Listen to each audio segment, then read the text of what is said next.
Salam alaikum, Azul, bonsoir.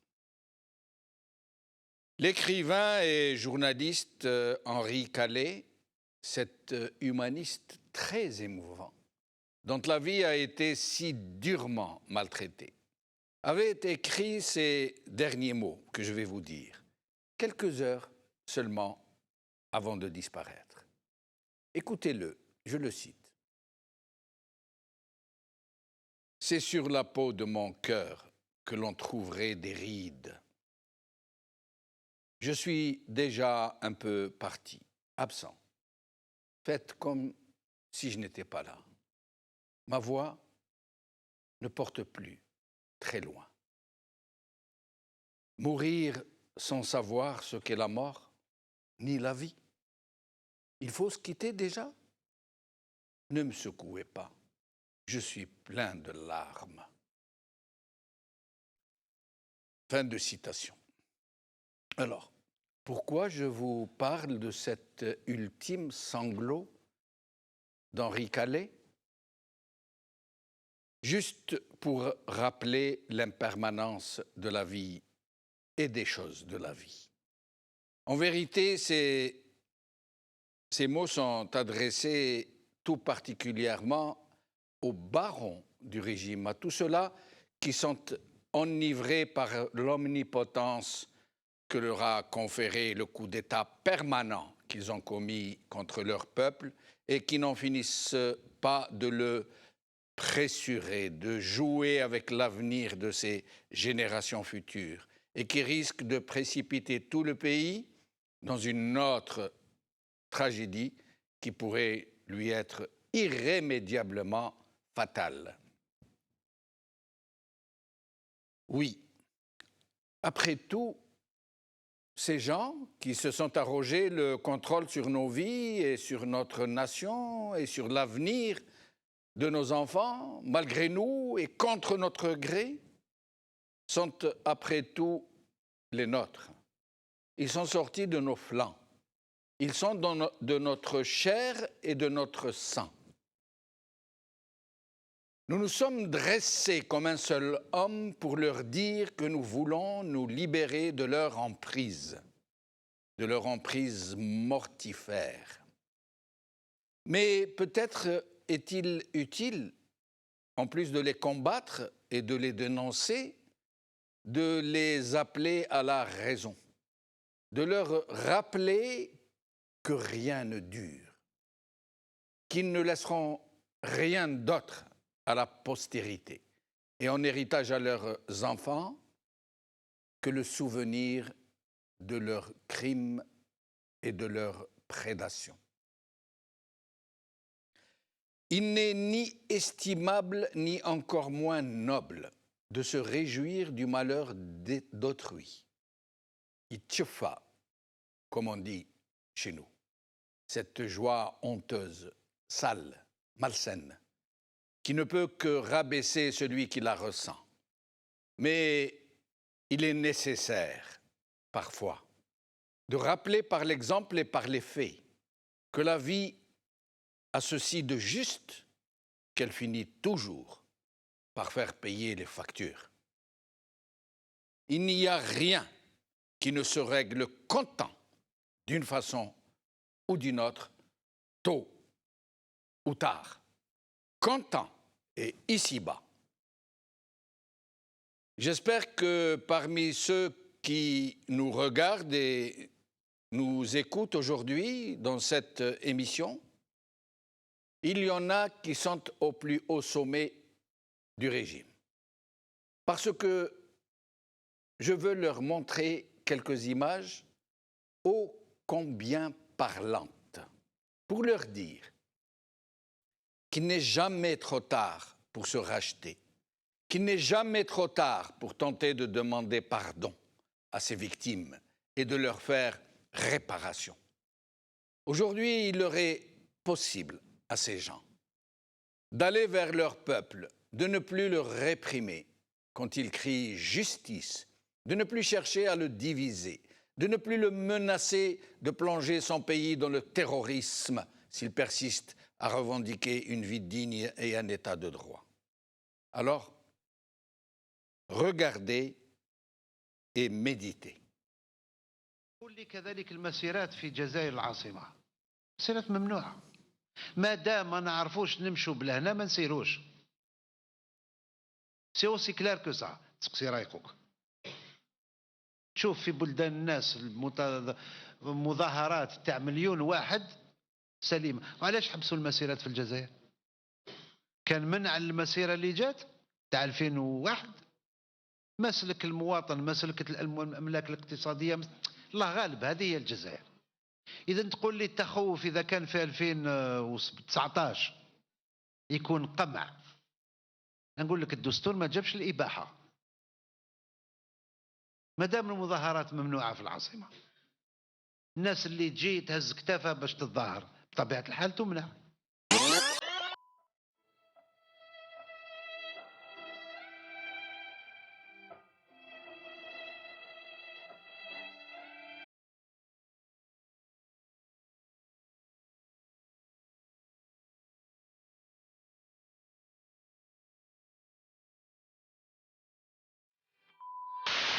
انتصرنا ومازال ننتصروا. مازال ننتصروا في 2019 ومازال ننتصروا في 2024 و2029 و2034.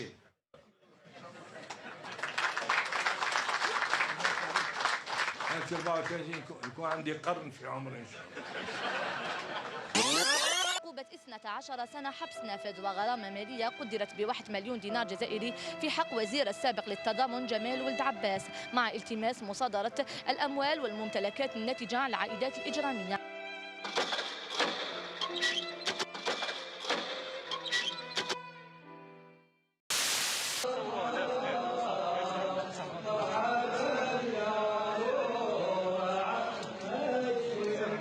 وإذا ترأس السيد عبد العزيز بوتفليقة فنحن معه قلبا وقالبا لن نتغير. واضح. احنا عطينا أوفياء للسيد رئيس الجمهورية. وني كونستو. ما نقدروش نبيعوا الماتش احنا في آخر المطاف، لا. منذ البداية لما رئيس الجمهورية عبد العزيز بوتفليقة كان في فالدو غراس في فرنسا، فهموا مليح التاريخ، كنا الحزب الوحيد، ارجعوا للتاريخ، الحزب الوحيد اللي خرج ودرنا لقاء ضخم في باتنا في ذاك الوقت اللي كانوا يقولوا بلي رئيس الجمهورية مات، راه ميت وراكم تكلخونا. في ذاك الوقت بوين العناوين الصحف الكبرى بالعناوين تخرج بلي رئيس الجمهورية مستحيل يدخل يعني للوطن حي. في ذلك الوقت في تلك اللحظات خرجنا ودرنا تجمع شعب وقلنا احنا مع رئيس الجمهورية حي ميت.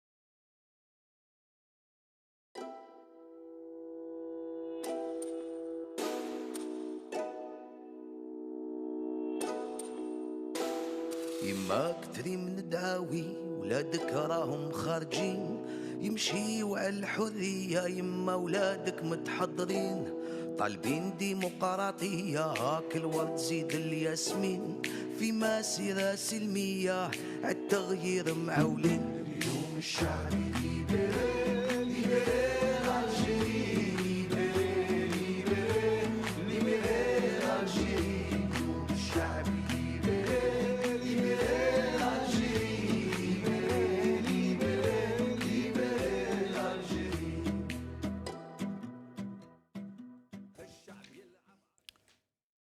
Régime algérien entre déni et mégalomanie, c'est le titre de notre émission d'aujourd'hui. Et pour en parler, j'ai ici avec moi Boukhalifa Ben Mammar, militant politique. Merci d'être avec nous, Boukhalifa. Bonsoir Jamal, merci pour l'invitation. Bonsoir à vos invités. Merci. Yahya Bounouar qui nous revient après une si longue absence, journaliste, créateur, fondateur de Radio Kalima, qui a repris. Je rappelle que c'est une radio qui existe depuis plusieurs années. Créée la première fois en 2010. Merci d'être avec nous, Yahya. Merci pour l'invitation. Et depuis, j'allais dire, le Grand Nord, depuis le Canada, Adel Jabbar, observateur politique. Adel Jabbar, merci d'être avec nous. Merci à toi de l'invitation. Un bonjour à tes invités sur le plateau. Un grand bonjour, avec beaucoup de respect à notre peuple en Algérie et à l'étranger. Merci, Adel Jabbar. Alors, mes chers amis, voilà, qu'est-ce que vous pensez de ce titre, de régime algérien, entre déni et mégalomanie? Moi, j'ai vraiment l'impression que c'est des fous furieux. Je viens d'écouter l'édito. Il est émouvant. Mais je crains qu'ils ne servent à rien. Mais c'est moche. Mais c'est moche.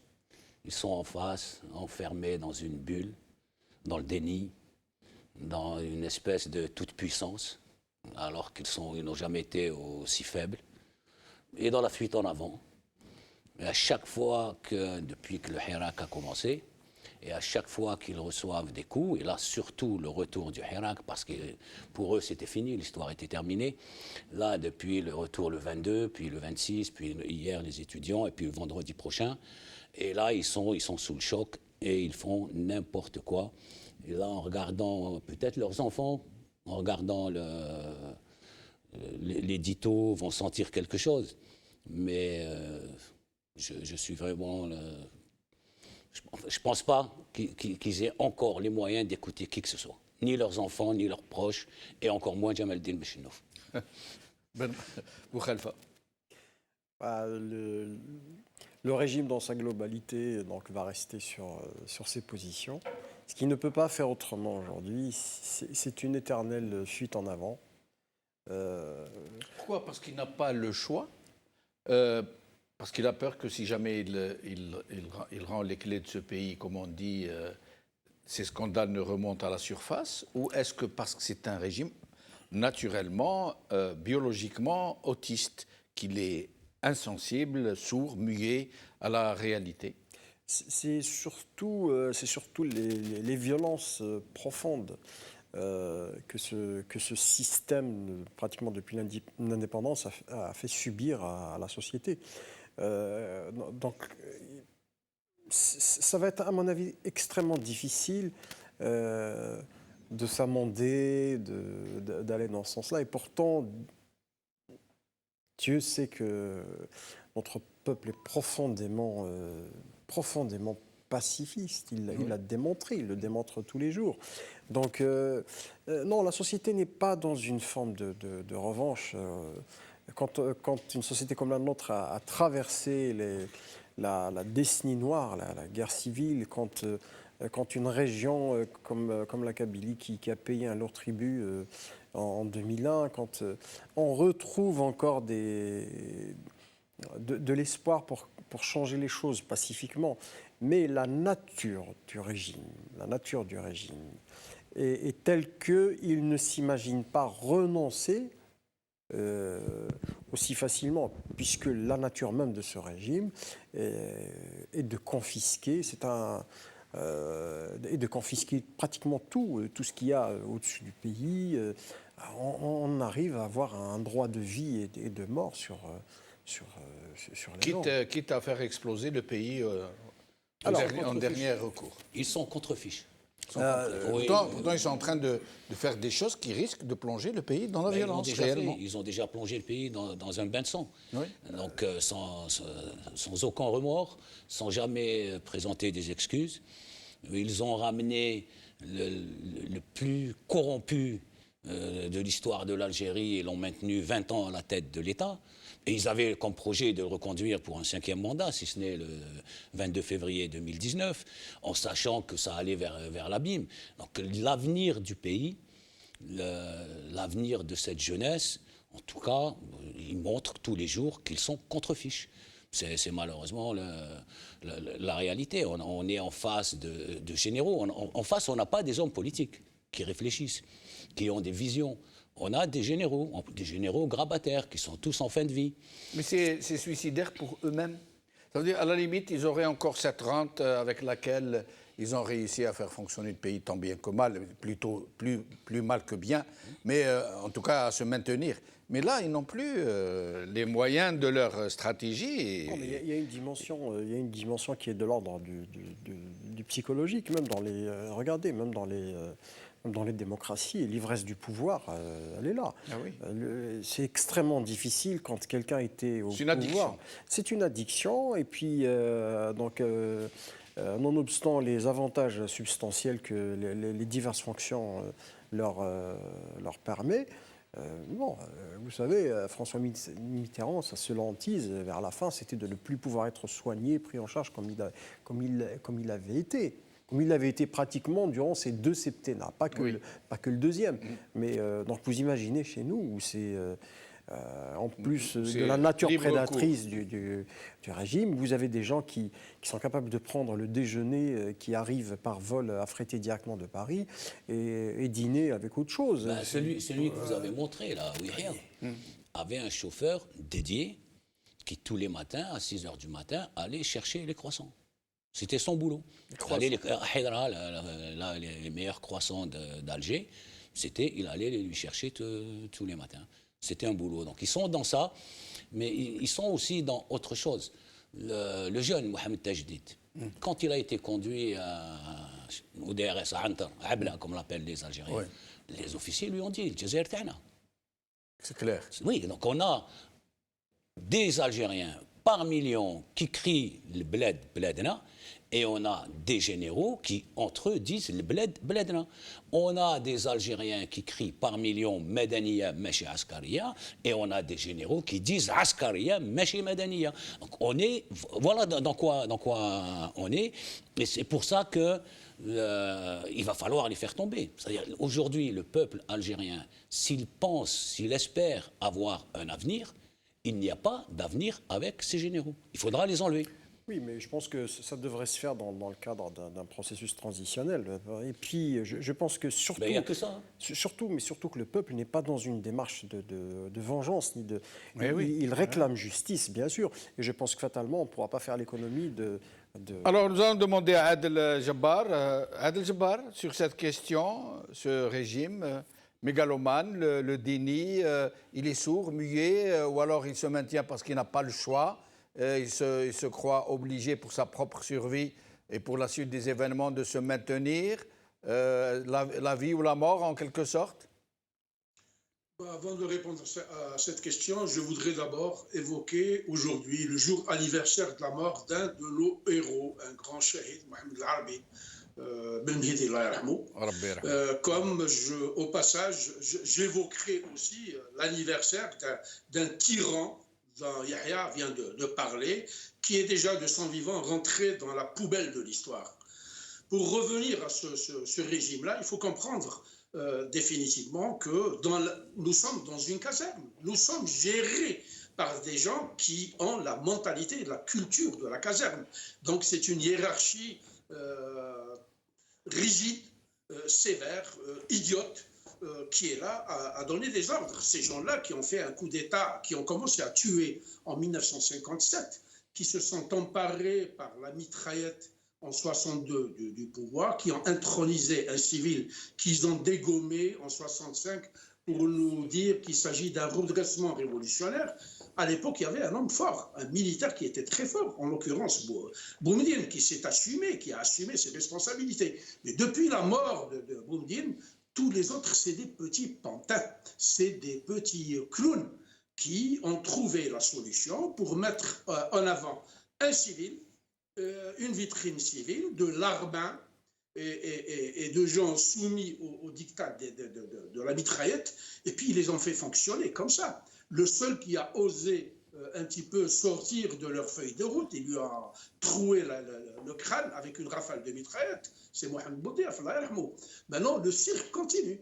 Puis on a ramené un dernier clown, qui est passé à la télévision avant-hier pour déblatérer encore. Maintenant, tu dis ils sont dans le déni. Ils sont dans le déni, oui, parce qu'ils ont toujours considéré que ce pays est à eux. C'est leur propriété privée. Ils nous ont fait valoir une pseudo-légitimité historique, une autre pseudo-légitimité révolutionnaire. Quand tout cela s'est éteint, il n'y a plus de légitimité. Il n'est resté que la légitimité de la mitraillette. Vous avez entendu Tebboune avant-hier ou hier plébisciter, être heureux de la désignation d'un fossile, d'un dinosaure de 90 ans à la tête du Sénat, pour dire c'est encore un ancien moujahid. Et il y a aujourd'hui des associations d'enfants d'anciens moujahid, leurs petits-enfants, puis c'est une succession interminable. Donc ce régime est dans sa logique. Mais Adel Jabbar, oui. La logique des choses aurait voulu, et le réalisme, la réelle politique, comme on dit, tenir compte de la circonstance et des conditions environnantes. La logique aurait voulu, s'ils avaient un tout petit peu de rationalité dans leur démarche, aurait voulu qu'ils acceptent d'aller vers une transition. Ça leur aurait donné au moins 3 à 4 ans de transition. Ils partiraient doucement. Ils pourraient même négocier les conditions de leur départ. Ils n'assumeraient pas la crise économique et financière qui va débouler et qui va plonger le pays dans quasiment l'inconnu. Ça veut dire des gens, un tant soit peu intelligents, auraient été dans le sens des revendications populaires. Ils s'en seraient bien sortis, bien tirés. Et puis, doucement, on ne les aurait pas du jour au lendemain balancés dehors. Comment expliquez-vous qu'au lieu d'aller vers des solutions un peu médianes qui auraient pu ménager la chèvre et le chou, eux, ils sont dans une telle obstination qui va finir par tout faire exploser? Chauffe le bas, il était minuit, puis quand j'ai vu ton post sur Facebook, j'ai rigolé. Je me suis dit, Bouchnouf Jamel est un génie. Pour dire que la personne qu'ils ont intronisée à la tête du pseudo-État relève de la psychiatrie. Cette question est à poser à un psychiatre.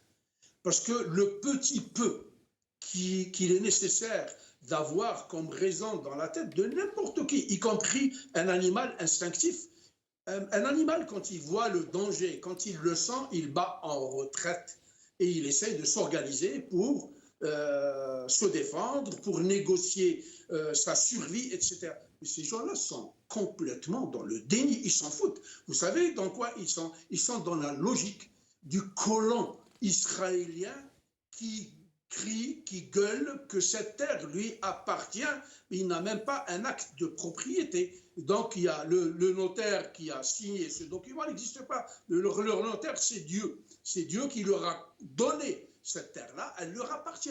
Ils sont dans cet état d'esprit.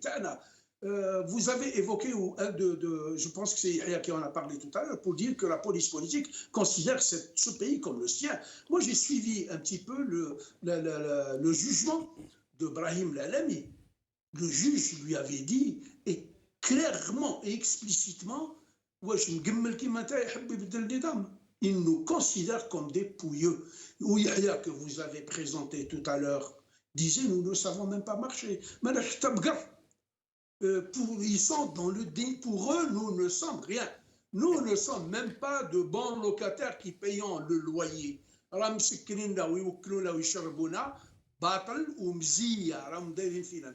C'est cette logique-là qu'ils ont. Donc, et restez avec nous, Adel Jabbar. Alors, nous allons essayer, au cours de cette émission, de parler un peu de tous ces détails, de Sami Darnouni qui a été torturé, une autre affaire de torture. Nous allons parler de... Comment il s'appelle déjà, ministre de la Justice? Zarmati. On va en parler, je n'annonce pas, je laisse la surprise. Il vient de casser la baraque. Mais nous allons de temps en temps passer un extrait de la dernière interview de M. Tebboune, Mzawar, Jabou al-Askar, où nous allons voir clairement que le monsieur, réellement, du moins à mon avis, n'est pas normal, pour le moins qu'on puisse dire. Alors nous allons commencer. سيادة الرئيس فيه شعار يعني وتقدر تقول سيادة الرئيس انه الديمقراطيات في العالم تقريبا كلها تنادي به، هو شعار عالمي يعني، هو تمدين الحكم يعني ان تكون السياسه للسياسيين. السياسه راه للسياسيين. شوف سي مواتي، هذا الشعار ما تغيرش منذ 15 سنه، من اللي بداوا لي ستاج نتاعهم في دول افريقيه، في دول اوروبيه، في دول يدوهم ويلموهم كيفاش تكسر النظام من داخل. ها هما الشعارات، مدنيه مش عسكريه، كذا وكذا وكذا، ما تغيرش. اليوم النظام رانا نقولوا النظام الجزائري واضح، خرج الشعب للشارع، تبنينا الشعب مشى للانتخابات، فضل التغيير المؤسساتي. ونذكر فقط أن مهما كان الحجم تاع الناس اللي ينادوا بكذا وكذا، أنا عندي اللي مشاو باش ينقذوا الجمهورية يكونوا فيه انتخابات رئاسية 10 ملايين، مش 500,000 ولا 100,000 ولا 200,000. الجماعة هادو نتاع المناطق اللي كانت محرومة، سميها مناطق نائية، سميها مناطق الظل، سميها 8 ملايين و500. هادو السند الحقيقي والصامت لرئيس الجمهورية. Ça pose vraiment des questions, c'est-à-dire qu'on a quelqu'un qui sait pertinemment que les élections ont été truquées. Je crois que jamais une élection a été truquée de manière aussi flagrante. Et jamais un tel boycott. Voilà, un tel boycott avec des bureaux de vote envahis, notamment dans la diaspora, mais également à l'intérieur, des régions entières où 0 vote, 0,1%, 0,2%. Et il croit, ou il fait semblant de croire, à ses propres mensonges, aux 9 millions et quelques, c'est un chiffre qu'ils ont écrit sur un bout de papier et que Gaïd Salah a annoncé, en lui octroyant 58% pour qu'il n'y ait pas de deuxième tour. Alors on sait très bien que par d'autres sources, qu'il n'est même pas arrivé premier dans les véritables chiffres, mais bon, c'était le choix de Gaïd Salah qu'il a imposé, de la même manière que d'autres généraux ont imposé avant lui Bouteflika, et avant lui Zerouel, et avant lui Chadli, enfin depuis l'indépendance. Donc on est dans ça, et pour répondre à votre question de tout à l'heure, pourquoi ils ne veulent pas partir alors que c'est possible avec... Ils ne veulent pas. Ils sont persuadés qu'ils peuvent rester encore 20, 30, 50 ans. Mais ce n'est pas possible. Les conditions actuelles ne le permettront pas. Chez quelqu'un de sage. Chez quelqu'un, pas de sage, de raisonnable. Mais on a en face des gens qui ne sont pas raisonnables. On se rappelle, il y a seulement 30 ans, ils ont emmené le pays à la guerre civile pour rester. Et ils ont réussi. Ils y sont encore. Ils ont échoué, puisque 60 ans après l'indépendance, regardez où on en est. Aujourd'hui, là, au moment où on parle, il y a des jeunes qui se jettent à la mer pour traverser la Méditerranée. Oui, mais eux, la plupart des généraux putschistes sont milliardaires. Oui, mais c'est un échec total en matière de construction de pays. Donc, ils ont échoué. Et ils n'ont pas l'intention de construire un pays et ils continuent. Je vais aller même plus loin. Je ne sais plus qui a écrit qu'un régime qui n'arrive pas à gérer un changement est un régime voué à disparaître. Ils sont incapables de gérer et donc ce régime va disparaître si les gens, les Algériens continuent massivement à les contester dans la rue, et pas seulement le vendredi, pas seulement le mardi, mais rajouter un jour, 2 jours, ils vont s'effondrer, puisque à un moment, ils verront qu'ils ne sont plus en capacité de gérer le pays, y compris de l'extérieur. On va leur dire, bon, si vous ne pouvez pas gérer ce pays, laissez d'autres le gérer. Mais ils vont s'effondrer. La seule crainte, c'est qu'ils n'emmènent pas le pays avec eux. Que le régime s'effondre, ce serait une bonne chose, mais qu'il n'entraîne pas le pays. C'est le risque majeur. Vu l'état, et il l'a rappelé, le pacifisme extraordinaire des Algériens, on peut le sauver. Justement, juste un bref rappel historique, c'est que voilà, le slogan Nzouar, peu importe Djabou al-Askar, c'est une constante depuis pratiquement l'indépendance. Voilà. Donc, y compris Boumediene n'est pas un militaire ni de formation, ni de culture, c'était un intrigant. Je suis désolé de le dire. Et voilà, c'était un intrigant, donc il a su jouer ses cartes. Il a été bien encadré. Donc l'histoire témoigne des relations troubles qu'il a eues avec les services égyptiens. Donc c'est un secret pour personne. Avec les services égyptiens, c'est un secret pour personne. Oui. Mais avec le KGB français, et le KGB, voilà. Donc il n'est pas sorti de nulle part. Hein. À la limite, après, pour le KGB, on peut faire une perspective historique, donc la guerre froide et tout ça. Mais la réalité, le témoignage, l'un des rares témoignages où Bossoff avait pris la parole, voilà, il parlait de Boumedienne en disant... Donc ça a été une espèce d'œuf qui a été pondu comme ça à l'intérieur et puis qui a fait ce qu'il a fait. Donc tous ceux qui sont arrivés par la suite ont été cooptés par le commandement militaire. Donc le commandement militaire, j'ai fait un lapsus un peu révélateur, puisque les commandements sont affiliés en fonction des clans, sont affiliés soit à Paris, soit un peu à Moscou, soit... Donc c'est encore... je pense que les gens, quand ils vont fouiller dans l'histoire, et puis il va y avoir des travaux certainement, donc on va découvrir quand même des choses La seule filiation qu'ils n'ont pas, c'est avec le peuple algérien. Oui, bien sûr. Et quand il dit ça vient de 15 ans, le Madaniya Machi Askaria, c'est un truc qui vient de 15 ans. 15 ans, c'était en pleine période Bouteflika. Non, mais la technique qui consiste à ce que le système vous dépouille de vos slogans. Oui. Donc, qu'est-ce qu'il fait? Il va les galvauder. Donc, il les galvaude pour les vider de la main étrangère. Il n'y a plus personne qui dans les années 90, donc on sait que... Voilà, mais il ne parle pas des années 90, il parle de 15 ans. Il dit il y a 15 ans que ce slogan a commencé. Alors, ce n'est pas vrai. Non, mais en fait... Madaniya Machi Askaria du temps de Bouteflika, quasiment, ça n'existait pas. Mais en fait, il utilise une espèce d'artefact comme ça juste pour placer une hypothèse ou un postulat et pouvoir... Mais lui, ce qui l'a intéressé, c'était pour les besoins de la démonstration, dire, voilà, je dis ça c'est depuis 15 ans, il a situé ça, mais ils ont été en stage en Afrique subsaharienne, c'est jeter le discrédit, c'est sous-entendre, c'est faire raisonner un peu comme ça que ces gens-là sont...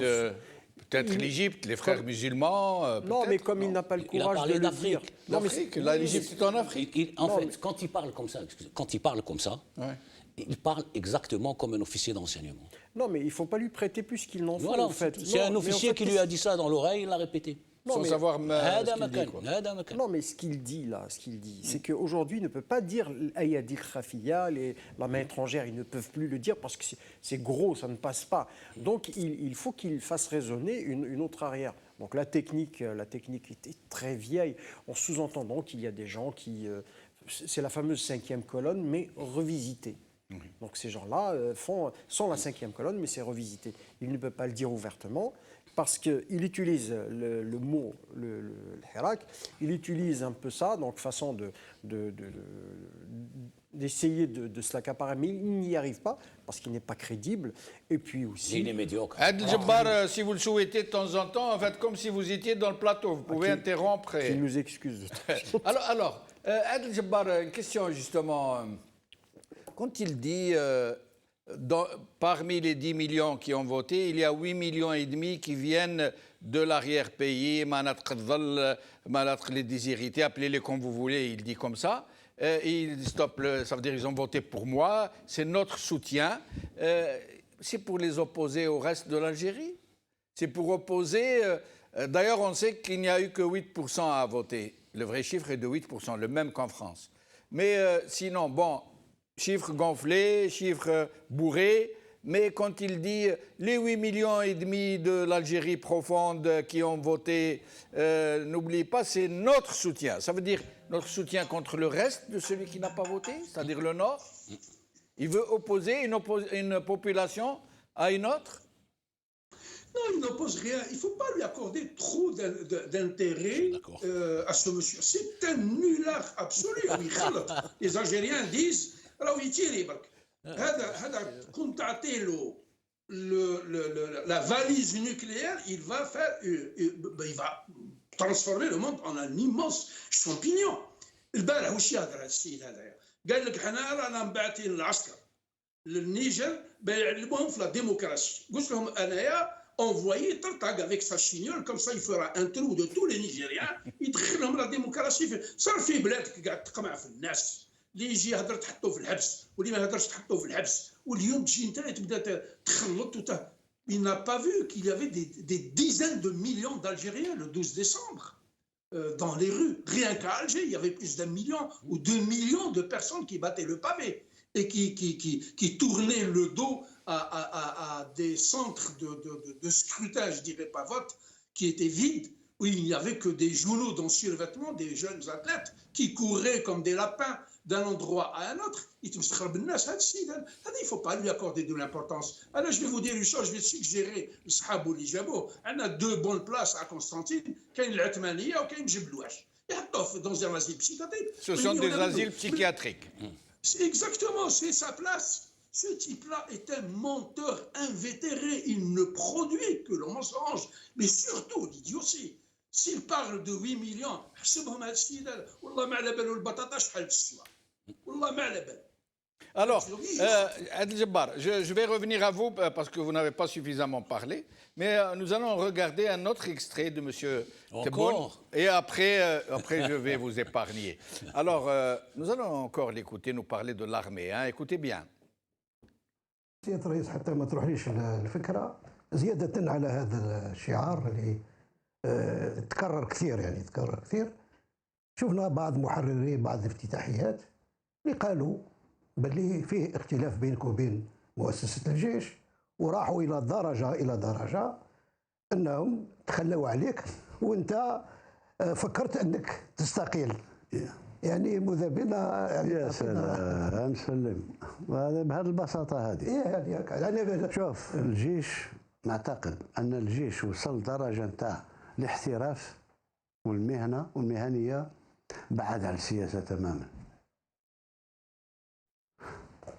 ما اعتقدش ان في العالم الثالث فيه جيش منضبط ووطني ويساير ويطبق في تعليمات تاع الرئيس كما الجيش الجزائري. الناس ناسيه انا هو وزير الدفاع الوطني. انا القائد الاعلى للقوات المسلحه. وهذا دستوريا. اي دستوريا. الجيش هذه النغمه خارجه قلت لك منذ 15 سنه. مازال في الاذهان تاعهم ايام ما كان الجيش في اللجنه المركزيه، ما كان عندهم الجيش في كذا. يعني الامور شوف التطور تاع الدوله الجزائريه خلاهم ما تابعوش التطور تاعها. التحاليل هذه كل من هب ودب راه يحاول يحلل. Adel Jabbar, donc, qui nous apprend que l'armée algérienne, dans tout le tiers-monde, hein, العالم الثالث، ما كانش جيش كما هي اللي يخضع للرئيس ويخضع وبعيد كل بعد على السياسه. هذا الجبار عنده الحق 100%. جو بارتاج سون بوين دو فيو. والله ما يتسع جيش زي الجيش تاع الجزائر qui a la même base sur le pays depuis 60 ans.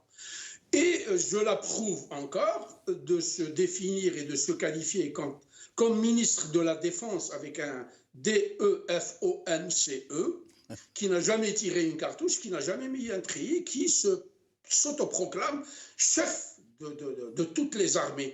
Ce type-là, du tiers-monde. Le tiers-monde n'existe plus aujourd'hui. Le bicéphalisme mondial a disparu. Les blocs de l'Est et de l'Ouest n'existent plus. L'URSS a été détruite complètement. Le bloc soviétique n'existe plus. Mais peut-être que donc, par tiers-monde, il veut dire les pays non démocratiques. Non. Il y a beaucoup de pays démocratiques en Afrique. Moi, j'ai vécu en Afrique, j'ai passé beaucoup de temps là-bas. J'étais au Ghana, juste après les premières élections démocratiques. Et ça s'est super bien passé. Le Ghana est en train de devenir un pays phare dans l'Afrique de l'Ouest. Et ils ont fait leur comité ou conférence de pardon, justice et pardon, et ça a bien été. Il y a beaucoup de pays qui ont accédé à la démocratie. Au Sénégal, c'est un pays démocratique. Au Bénin, il y a une superbe expérience. Le Rwanda. C'est des pays que je connais. Le Rwanda. Bon, le Rwanda, c'est un autre modèle, c'est un autre schéma. Il est autocentré sur un véritable développement humain. et économique. Bon, avec une main de fer de Paul Kagame, mais il mérite d'être président à vie parce que ces citoyens le plébiscitent et le supplient de rester encore à la tête de l'État. Il les a sortis de l'enfer. Aujourd'hui, c'est un pays qui avance à grands pas vers la modernité. C'est des pays que j'ai visités dans les années 99, le Burundi, etc. C'était la ruine dans ces pays-là. Et donc, l'Algérie est en train de devenir un des 10 pays les moins avancés de la planète, sur tous les plans. Internet, l'économie, ils ne produisent absolument rien. Ouais, dans un autre extrait, mais nous n'allons pas passer parce que nous l'avons suffisamment écouté. Juste mais dans un autre extrait, il dit nous sommes une puissance africaine, nous sommes. Il y a des pays qui, sans nous, ne sont rien du tout. Oui. Mais dans l'extrait, il y a une séquence qui est très intéressante. Le journaliste, par excès de l'arbinisme, et qui lui dit, quand il dit je suis ministre de la Défense, on sait très bien que c'est pas vrai. Bien sûr. Voilà, donc ça veut tout dire. Ce petit extrait, pour moi, veut dire ce qu'il veut dire. Alors, si vous le permettez, nous allons rentrer d'abord dans cette histoire de cet Algérien Samir Darnouni, qui a été torturé. Nous allons d'abord écouter son avocat, et puis nous allons en parler. Yahya, est-ce que... Oui, Wajda. On va le voir, et puis nous allons en parler. اليوم أثناء الجلسة وأثناء استجواب سامي درنوني الأمر المهم الأول سامي درنوني أدلى بتصريح للقاضي وعلى مسمع النيابة والحضور تصريح خطير جدا. قال أنه أخضعه مركز المخابرات عنتر وتعرض لسوء المعاملة وتعرض للصعق الكهربائي، تعرض لنزع الملابس تاعو، تعرض للضرب والركب والسب والشتم، وحرم من حقه في أن يعرض على. وفي خلال هذه الجلسة تم كشف أو كشفت كثير من نقاط الظل اللي كانت موجودة في الملف تاعو. الأول أمر أنه عملية التوقيف نتاعو ومجريات التحريات الأولية اللي بشرتها معاه مصلحة التحقيق القضائي التابعة لمديرية الأمن الداخلي على مستوى البليدة شابتها خروقات وتجاوزات كثيرة، لا سيما من حيث ضمان الحق الأساسي في أن يعرض على طبيب، لأنه قضى عندهم تقريب مدة أكثر من 100 ساعة تحت التوقيف للنظر. وحتى سامي تكلم في الجلسة إلى تعرضه لسوء المعاملة والضغط بأنه. Alors voilà, après l'affaire Nqeish qui avait défrayé la chronique mondiale, je rappelle, où le monde entier a appris que les services de sécurité, Antar ou la Abla, je ne sais pas comment on appelle, non seulement torturaient les jeunes manifestants, mais qu'ils les violaient, pardon de le dire comme ça, on pensait que c'était qu'ils allaient éviter de reproduire le même genre de dépassement. Ben voilà, un autre jeune manifestant à qui ils ont fait subir l'indicible, ce n'est pas la peine de le redire, Yahya. Alors, il y a plusieurs choses. La première, qui est très importante, c'est que aucun civil ne doit être emmené dans une caserne, et encore moins dans un centre de torture. C'est-à-dire maintenant, on sait que quand on emmène quelqu'un à Abla, il va être torturé. Il n'y a aucune raison que des civils, qu'un militant, un journaliste, un syndicaliste, soient emmenés dans une caserne par des militaires, où aucun avocat n'a accès, aucun médecin n'a accès, aucun procureur, aucun magistrat, aucun juge n'a accès à une caserne. Ils font ce qu'ils veulent. On est dans le hors-la-loi total.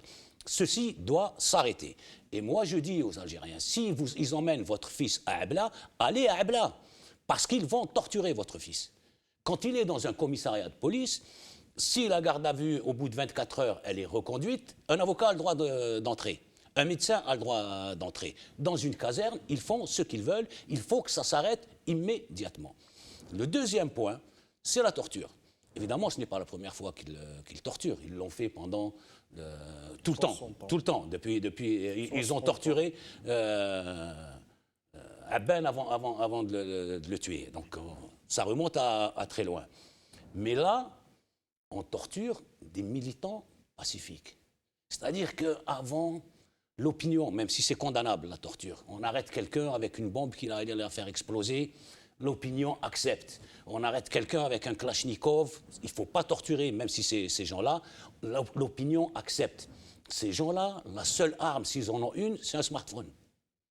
C'est-à-dire, quel est... Mais en ce moment même, le régime est en train de nous dire qu'ils ont désamorcé une bombe. Oui, mais la dernière fois, ils nous ont dit qu'ils ont pris des armes chez les manifestants. Mais selon Tebboune, c'était des armes blanches. Mais Dernouni, avant lui, Walid Naqesh, Dawaji Ibrahim, lui aussi a été torturé. Et d'autres. Et je rappelle que Dawaji Ibrahim, ils l'ont balafré. Non, ça c'est l'Alami. Ah, l'Alami, pardon. L'Alami, ils l'ont balafré pour le faire passer pour un voyou. Et d'autres, ce sont des militants politiques pacifiques. Quel est l'intérêt de les torturer? Eh bien, je vais vous le dire. Terroriser. Terroriser la population. Après, il dit واحد يقول لك ما تقولش مخابرات إرهابية. يجي يقول لك تهذيب الشعارات adoucir. Comme parce que c'est important. Non, mais juste rappeler quelque chose. Ça a toujours été comme ça. Oui. Les années 90, ils ont enlevé 20 000 personnes de chez eux. Qui ont disparu de la surface de la Terre. Ouais. Voilà. Aujourd'hui, on a un mouvement pacifique. Il n'y a aucune violence, nulle part. Alors, ceux qui disent تهذيب الشعارات روح قول تهذيب c'est adoucir. هاد الوحوش هاد les monstres روح هدبهم adoucis ces monstres qui torturent des êtres humains. ما تقولش تهذيب الشعارات تاع الشباب. Alors, il faut que chacun prenne ses responsabilités. Aujourd'hui, on parle de torture de militants politiques pacifiques. Ça doit cesser immédiatement. Comme doivent cesser les interrogatoires de civils dans des casernes militaires. Un civil, s'il a commis un délit, il est arrêté par des policiers dans un commissariat de police. Arrêté, interpellé. Là, ils n'arrêtent pas, ils enlèvent. Oui. C'est des enlèvements. Il a été enlevé, Dernouni. Dawaji, il a été enlevé dans sa voiture, il a filmé son enlèvement. Et d'autres ont été enlevés. Ceci doit s'arrêter maintenant. Et les Algériens,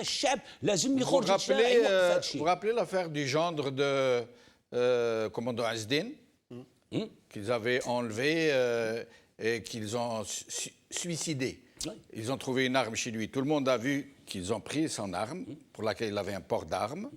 Et puis il est mort par arme à feu. C'est-à-dire c'est eux qui l'ont tué. Ben, je vous dis, il y a 20 000 Algériens qui ont اختفوا من الأرض اليومنا هذا. اختفوا. الآن رانا في 2021. رانا في حراك سلمي. علاش تعذب في مواطن سلمي؟ يعني le pire crime qu'il fait, c'est filmer avec son téléphone. Boukhalifa, sur ce point. Alors, juste un petit rappel historique. Donc, la France, par la voix de son président, vient de reconnaître que l'armée française a torturé et elle a assassiné Boumendjel. On n'avait pas besoin de sa reconnaissance, hein, les Algériens le savaient. Non, mais c'est un risque à minima, puisque au SARES l'avait admis et reconnu. Ça pose, en perspective historique, ça pose quoi? Le problème de la torture. Le problème de la torture, y compris dans les démocraties.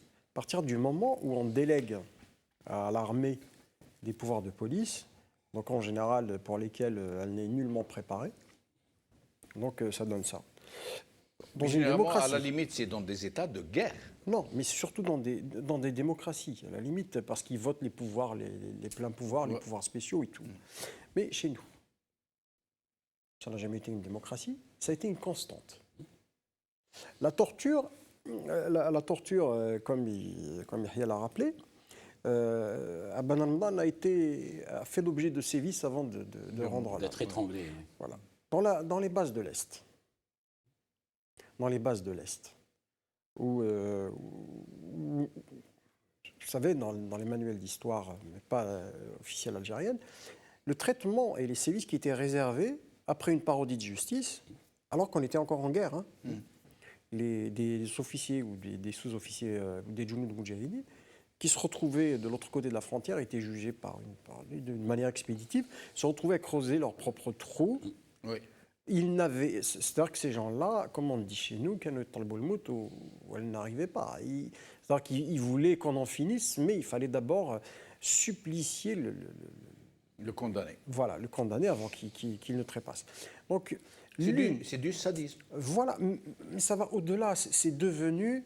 les services ont été instrumentalisés. C'est des monstres, parce que, pardon de couper, aujourd'hui, Walid Naqish, celui qui est le premier, a écrit aujourd'hui sur Facebook, il a raconté 6 jours. Il le mettait à poil, c'est lui qui raconte. Il lui balançait de l'eau froide, et ensuite c'était les coups de cravache. Oui, mais... Puis il le remettait dans une cellule froide, quelques heures, et il le ramenait à poil, de l'eau froide, et les coups de câbles électriques. Est-ce que ces gens-là, ce sont des... Est-ce qu'ils ont perdu tout sens d'humanité, faire ça à un jeune pendant 6 jours? Le problème ne se pose plus. Non, il faut le raconter. Ça a été raconté, Il y a eu des profs d'université, il y a eu des militants syndicalistes durant les événements d'octobre 88 qui ont raconté, où vous allez trouver des similitudes, puisque c'est des procédures qui sont codifiées. Vous racontez. Elles sont codifiées. Mais pour revenir à ce que tu disais, est-ce que ces gens-là, ces gens-là, ils font le job. C'est pas parce qu'ils sont malades. Bien sûr qu'ils sont malades. Ils font le job. Dans le procès d'Eichmann, quand il est en Israël, quand il y a eu le procès d'Eichmann, il y a eu Hannah Arendt qui a travaillé un peu là-dessus. Elle a démontré que c'était pas un... D'ailleurs, ils lui en ont voulu. Elle a démontré que c'était pas un monstre, comme on le disait. Quand on lui a posé la question, comment est-ce que vous arriviez à avoir la conscience tranquille en signant un bon pour un convoi de 30 000, 40 000 personnes, vous saviez pertinemment où est-ce qu'ils allaient. En allemand, ils appelaient ça la Amtssprache. C'est le langage du bureau. C'est-à-dire que ces gens-là, ils reçoivent un ordre, ils le font, ils l'exécutent. C'est de la marchandise. C'est de la marchandise. C'est-à-dire que ces gens-là, ils ont baigné dans un état. Il ne faut pas oublier ce qui s'est passé. Tu l'as rappelé à juste titre, ce qui s'est passé durant les années 90. Ces gens-là se sont fait les dents et les mains pendant ces années-là. On a eu la barbarie à son Mais Abou Khalfa, une question. Juste pour finir et revenir sur... C'est parce qu'il est très important que malgré tout ce que l'on vit, de maintenir le caractère pacifique de ce mouvement. Parce que c'est la seule garantie qu'on puisse avoir d'arriver à bon port. Maintenant, on peut voir des différences d'appréciation sur le comment, le pourquoi du comment. Certains appellent à l'organisation, à ce qu'il y ait des comités de quartier, à ce qu'il y ait... la torture, quand elle commence à prendre vraiment des proportions énormes, ça prouve 2 choses. Ça prouve que le régime est en train de flancher de plus en plus.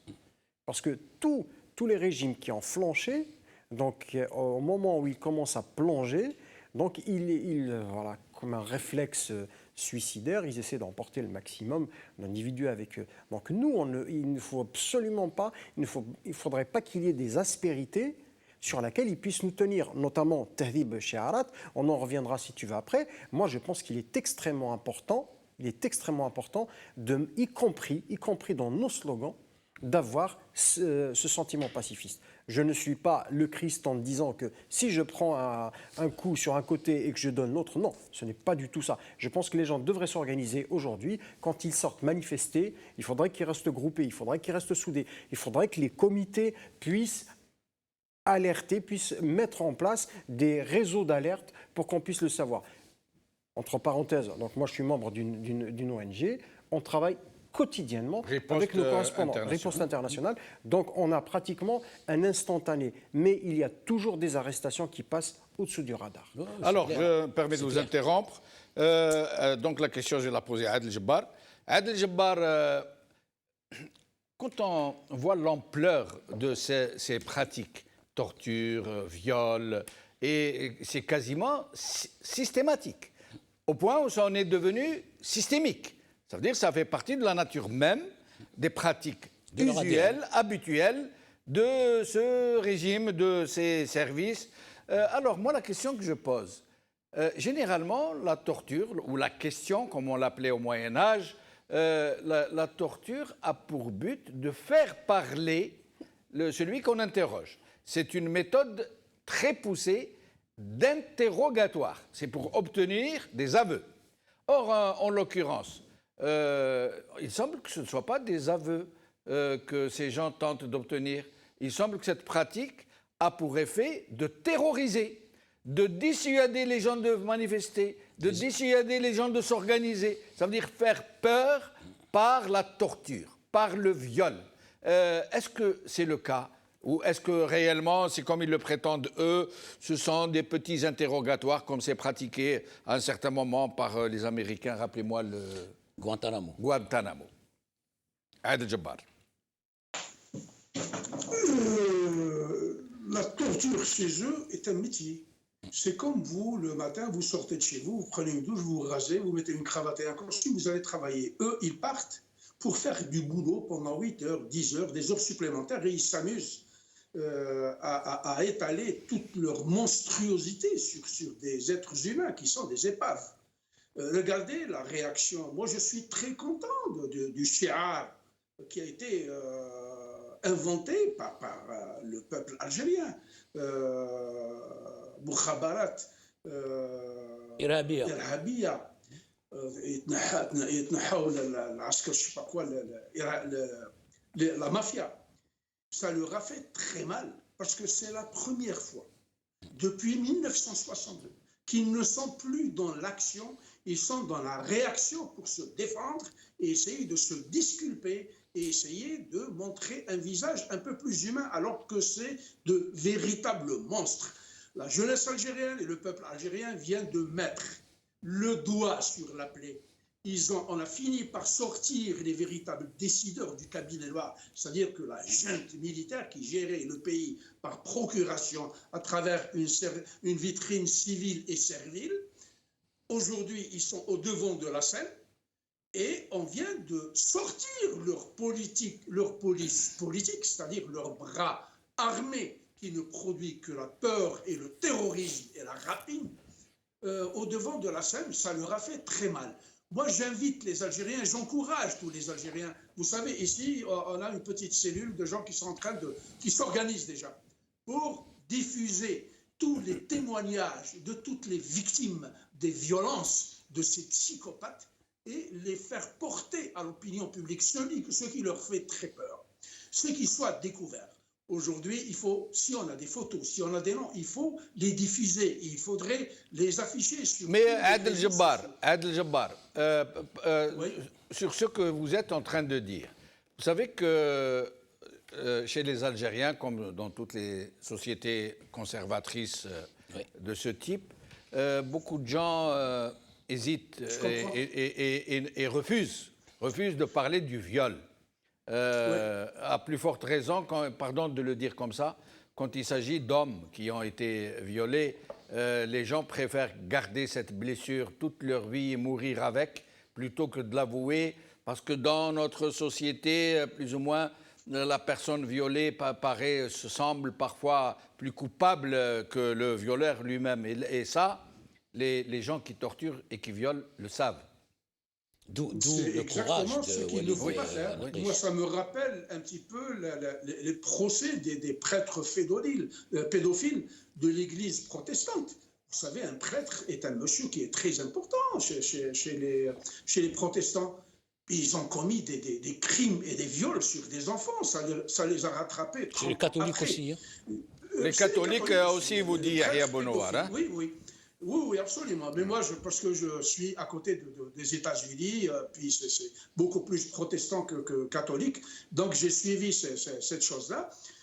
Moi, j'invite les Algériens à se débattre. Ce n'est pas tabou. Ce n'est pas la faute de quelqu'un d'être une victime. D'où le courage, comme l'a dit Yahya Bonouar, de Walid Nqeish. Bien sûr, ça va nous aider. Parce que si on le dénonce, ce qui leur fait très peur aujourd'hui, c'est que si en 1992, ces criminels baissaient le rideau, éteignaient les lumières, cernaient des quartiers comme Bentalha, etc., égorgeaient de 8h ou 9h du soir jusqu'à 4h du matin, sans que personne ne vienne prêter main forte aux suppliciés, aux victimes, c'est qu'aujourd'hui, les temps sont échus. Les Algériens de cette génération-là disposent d'une arme nucléaire qui est la silmiya, parce que eux, ils ont le monopole de la violence et des armes. Nous n'avons pas d'armes. Nous avons une bombe nucléaire qui s'appelle la non-violence, le pacifisme. Et nous avons aujourd'hui aussi des dizaines de millions de cerveaux qui sont connectés. Hier, j'ai vu quelque chose de fabuleux. Vous savez que les jeunes étudiants ont commencé à se faire tabasser à la place des martyrs avant de marcher. Et il a suffi qu'il y ait 1 ou 2 activistes du Hirak à partir de la Casbah, ça m'a rappelé la révolution de 56, 57, 58. La bataille d'Alger. Qui appelait les gens. Il y a eu un déferlement humain qui ont traversé la Casbah, qui ont contourné les obstacles de la police et qui ont investi la rue Arabi Ben Mehdi pour ensuite remonter un peu plus loin. Aujourd'hui, nous avons quelque chose de fantastique. C'est l'information. Je suis à 10 000 km de l'Algérie et je reçois instantanément au temps T0 l'information. Je suis H24, ce qui se passe en Algérie. Ça leur fait très mal. Et alors, nous allons, si vous le permettez, Adel Djebbar, pardon de vous interrompre. Leur mégaphone. Alors, nous allons parler de ce... Ouais, pardon, Adel Djebbar. Est-ce que je peux terminer? Oui, oui, bien sûr, pardonnez-moi. Oui, allez-y. Mégaphones qui ont commencé à dire non, il faut les adoucir, comme disait Yahya, etc. Et c'est une excellente chose qui est en train d'arriver. Ça, c'est l'effet rebelle. Les Algériens ont tout le temps dit l'Ouad, il est en train de conduire sa crue et il ne restera que les pierres. Et restez avec nous, Adel Djebbar.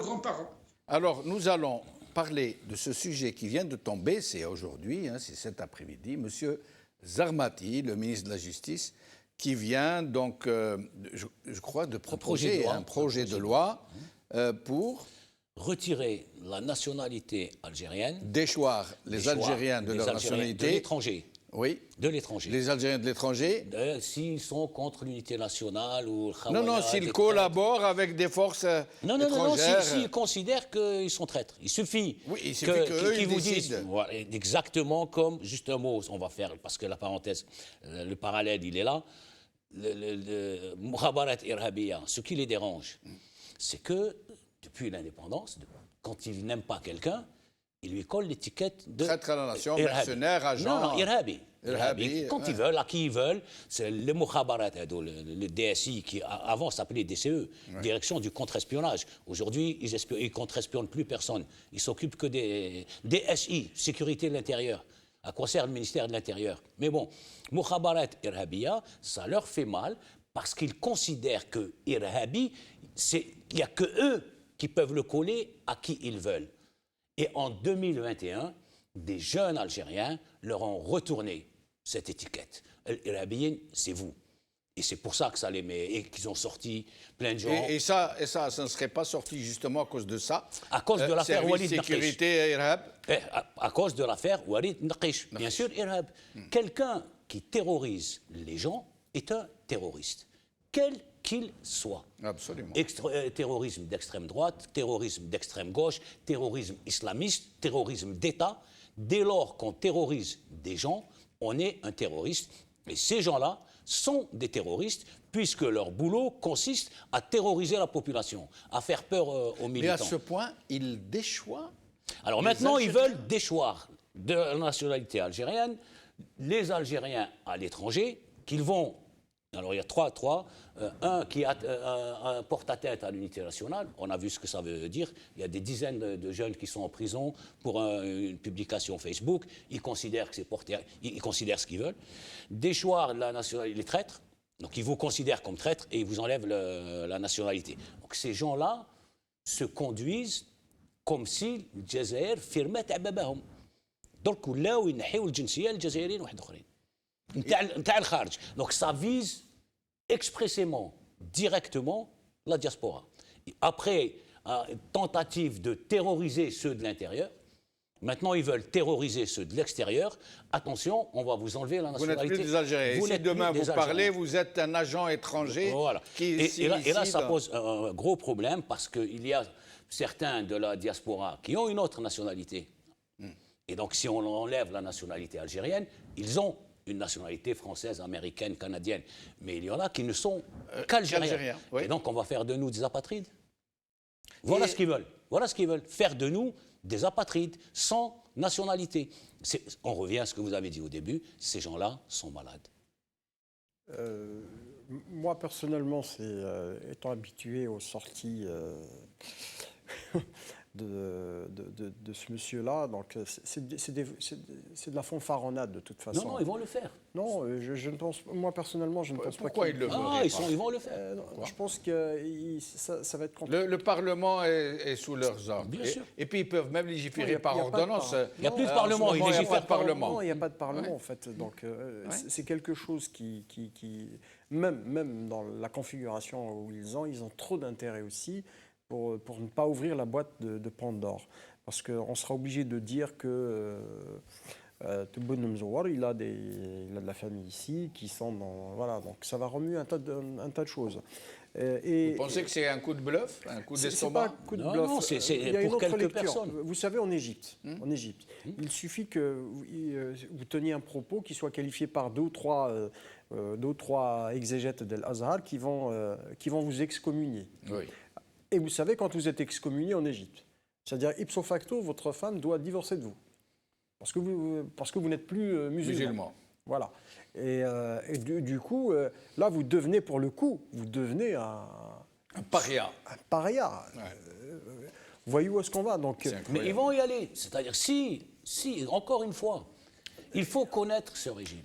Si les Algériens ne font pas tomber ce régime le plus tôt possible, ils vont détruire le pays. Ils vont le faire. Il ne faut pas dire qu'ils ne vont pas le faire. Rappelez-vous, on va se retrouver ici dans quelques semaines, si Djamel-Din veut bien nous inviter, et le projet sera une loi. Moi je reviendrai, il n'y a pas de souci. Mais je pense qu'aussi, il faut raison garder, parce que ce qui est extrêmement important, la dynamique de la révolution, elle a pris du temps, c'est des lames de fond qui ont travaillé. Donc la structuration de cette non-violence, comme elle s'est faite, elle a pris du temps. Il y a un phénomène profond de résilience dans la société algérienne. C'est ce qui a permis l'expression d'un mouvement aussi pacifiste que celui-là. Donc il faut impérativement lui garder ce caractère. Mais il est gardé, ce garder. Non, mais la violence, elle vient de l'autre côté. Non, mais je pense qu'aussi il y a des tensions. Trottoir. Mais je pense qu'aussi il y a l'effet miroir qu'il faut éviter. Le pouvoir est dans son rôle, il joue la tension. Mais Boukhalifa, une question. Alors, je finis juste quelque chose. Allez-y, j'ai une question. Important, c'est-à-dire que moi, à partir du moment, je dirais toujours, le crime profite toujours au régime. Oui. Les stratégies, au pluriel, de la tension sont l'œuvre du régime. Je pense que la démarche de la révolution ne doit pas faire l'objet d'une quelconque mise sous tension. Il ne faut pas répondre à la violence par la violence verbale. Et surtout qu'il ne faudrait pas qu'on développe, il faudrait qu'on rejette les formes de tension. Oui, mais Boukhalifa, une question toute simple.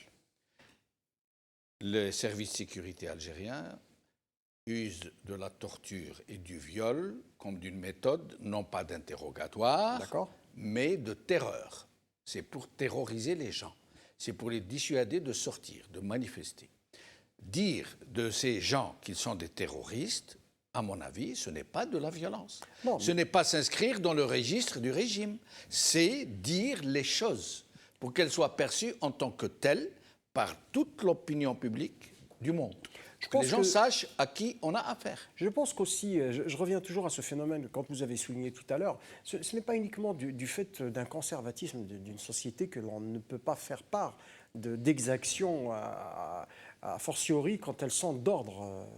d'ordre de viol. Vous savez, même quand vous allez dans les sociétés où il y a la liberté, une femme, quand elle fait l'objet d'un viol, y compris il y a de la bienveillance et tout, elle aura toujours du mal à en parler. Ça n'a rien à voir. Je pense qu'aujourd'hui, ce que Walid Moukish a fait, c'est que tout ce torrent d'exactions, vous savez, la jeune fille qui a témoigné à visage découvert à Mostaganem, le simple fait, aujourd'hui, les Algériens ont admis que le simple fait de recevoir une gifle est déjà une torture en soi.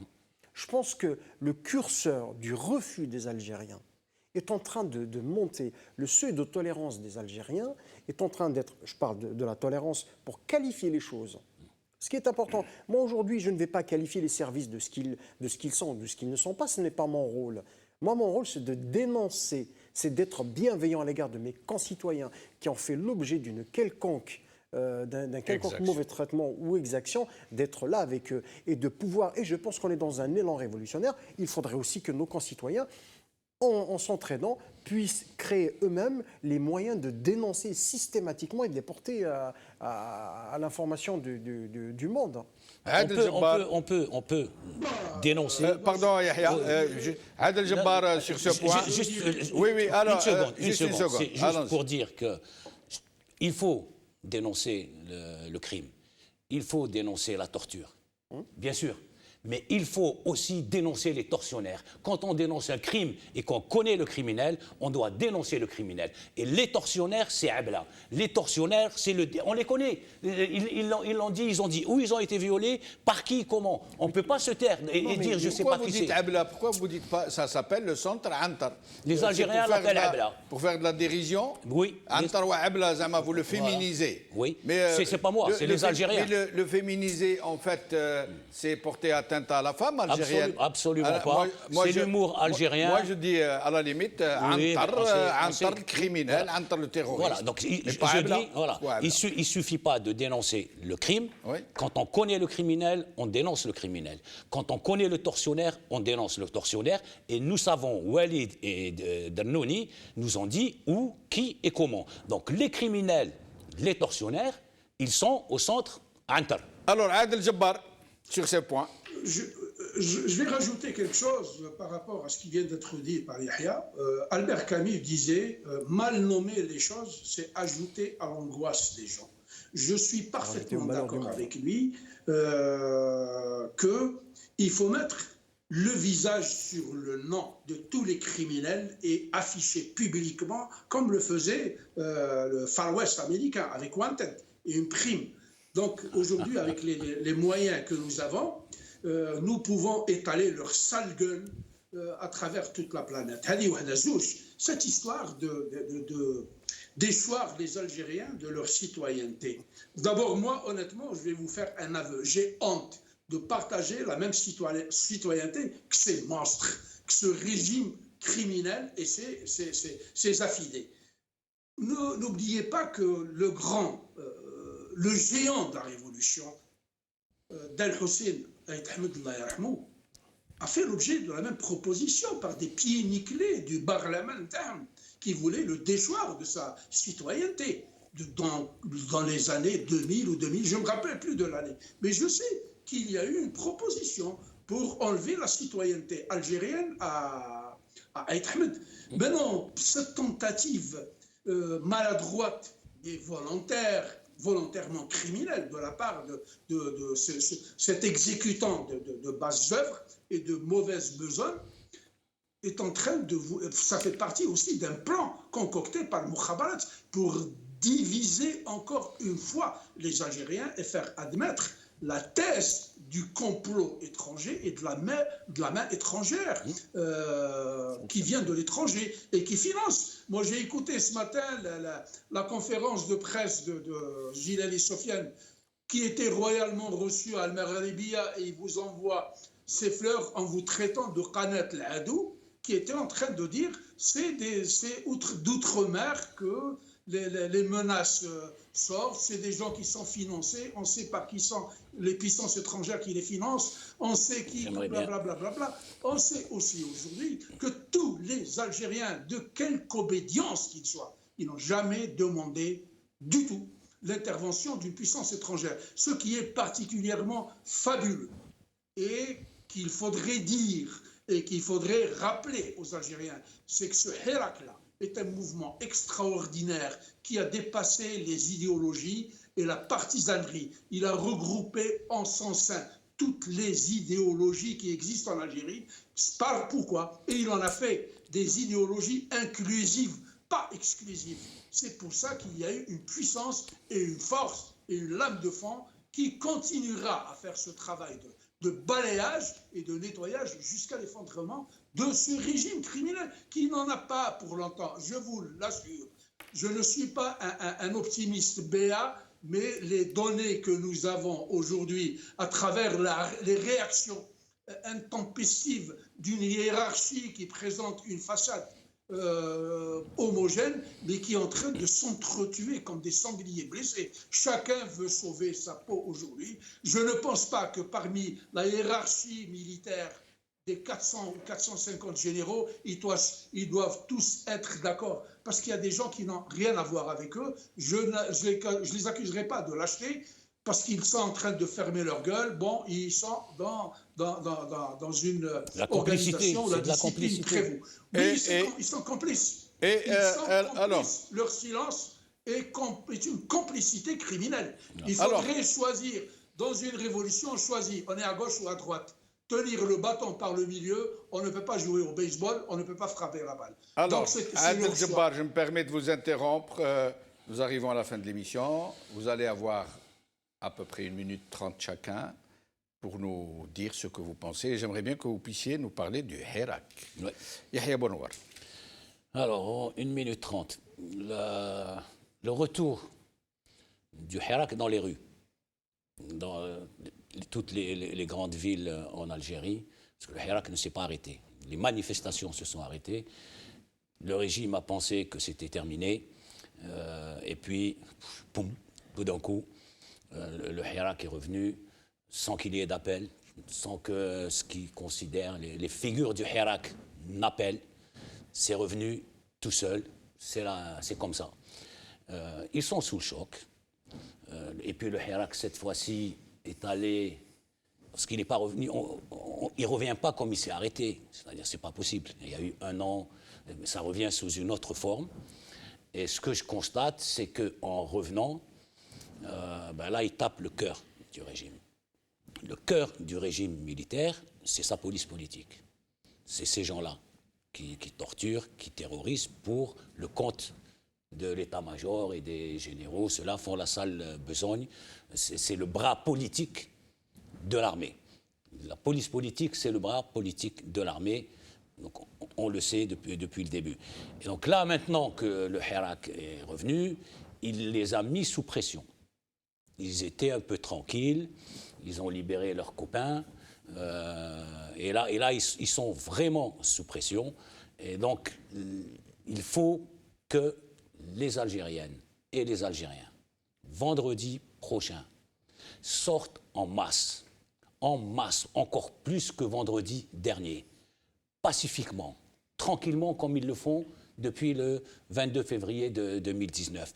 Qu'ils manifestent, que chacun scande ses slogans, que chacun en toute liberté, les uns à côté des autres, on est différents, on a des convictions politiques différentes, mais ça marche depuis le 22 février 2019, il faut continuer. Il faut que les femmes, sans les femmes, ce Hirak n'aurait jamais tenu. Et je me permets... Les femmes doivent sortir ce vendredi en masse. Alors, Yahya, ça c'est ce qu'on appelle Arab. C'est 1 minute 30 Arab. C'était combien? Non, je pense qu'il va falloir se réapproprier d'autres slogans. Je pense qu'il faut le dire. Il faut dire. Moi, je ne suis pas dans les stratégies Trouin, ni les évaluations, ni. On pourra dire ce qu'on veut. Je pense qu'une revendication fondamentale du courant démocratique, depuis une 40aine d'années, normalement, voire plus, c'est la dissolution de la police politique. Ça, c'est porté par Aït Ahmed pendant très très longtemps. Oui, mais au-delà, ce n'est pas qu'un slogan, c'est une réalité. Il faudrait vraiment qu'on s'en saisisse. Le cas de la torture. Il y a un travail de mémoire qui devrait être entamé tout de suite. Il faudra consigner tous les témoignages. Tous les documenter, parce qu'ultérieurement, il y aura même des procès à titre pédagogique pour l'histoire, parce qu'on ne sait pas, dans un futur peut-être relativement proche, la révolution va aboutir, mais il faudra qu'on les consigne comme le travail a été fait sur les actions octobre 88. Il y a eu même les événements du Constantinois, donc il y a 2 ou 3 personnes qui ont travaillé là-dessus. Ce qui s'est passé durant les événements d'octobre 88, les années 90 aussi, donc il y a un pavé qui est extrêmement important, et on passera fatalement... Oui, il y a le livre de Bourga'a, voilà, il y a Bachir Hadj Ali. On passera surtout par une commission de justice et de vérité, ce qui est extrêmement important. Oui. Parce qu'aujourd'hui, on est dans l'émotion, je comprends tout à fait, parce que moi, je ne suis pas à la place de quelqu'un qui a subi la moindre exaction. Je ne peux pas me projeter, et ce serait quand même incorrect de ma part. Juste pour dire que les stratégies de la tension à l'intérieur du Hirak doivent cesser. J'en appelle personnellement, j'en appelle l'ensemble des organisations. Je ne vois pas où vous voyez de la tension dans le Hirak. Non, mais là, il faut laisser venir parce qu'on a débordé. Moi, je dis, moi, je ne vais pas revenir là-dessus parce que ça serait ouvrir la boîte de Pandore et je n'ai pas envie de l'ouvrir. Ce sera l'occasion d'une autre émission. Voilà, justement, les stratégies de tension qui sont à l'intérieur du Hirak, elles ne doivent plus exister. Et je pense que ça, c'est faire le jeu du pouvoir. Moi, je le dis. Je pense que c'est la responsabilité des gens qui portent. Ce n'est pas ici à la place de la République qu'on porte ça, mais c'est nos concitoyens aussi en Algérie de faire valoir ce point de vue. Alors, Adel Jabbar, de préférence, si c'est possible. Moi, je pense que les Algériens, dans leur génie, moi j'ai toujours dit il faut se fier au génie du peuple. Les Algériens qui sont sortis le 16 à Kharrata, le 19 à Khishla, le 22, où la sortie a été fulgurante, ont démontré une chose. Ils ont mis en surface tous les mensonges et toutes les manipulations éhontées de la police politique algérienne. On a voulu trouver un père biologique à cette révolution. Souvenez-vous qu'au mois de juin, juillet, il y a eu beaucoup de voix qui se sont élevées, aussi bien à l'étranger qu'en Algérie, pour demander au peuple de sortir. Le peuple avait son agenda. Il ne les a pas écoutés. Donc le peuple est un électron libre. Moi, j'invite les Algériens de toutes parts à sortir encore des slogans pour aller mettre le doigt sur la plaie. Le slogan de Mokhabarat Ijramia, j'ai oublié le terroriste, il a fait très mal. Il a touché le cœur du réacteur nucléaire du régime dictatorial. Continuons à mettre le doigt sur cette police politique-là pour, encore une fois, désarmer cette junte militaire-là, la pousser à admettre qu'il y a en face d'elle un peuple en quête de liberté et d'indépendance qui ne réclame que ses droits à vivre librement, dignement dans son pays. Merci Adel Jabbar, merci Yahya Bonouar, merci Boukhalifa Ben Mamar. Merci à vous, chers amis, d'avoir suivi cette émission. Juste quelque chose que je voudrais vous rappeler. En France, il y a quelques siècles, au bas Moyen-Âge, le préposé à la torture, le bourreau, on ne l'appelait pas comme ça, on l'appelait l'exécuteur des basses œuvres, pour dire que même les employeurs de ces bureaux, toute l'appréciation qu'ils avaient de leurs préposés. Merci beaucoup. Khawala khair, bislama.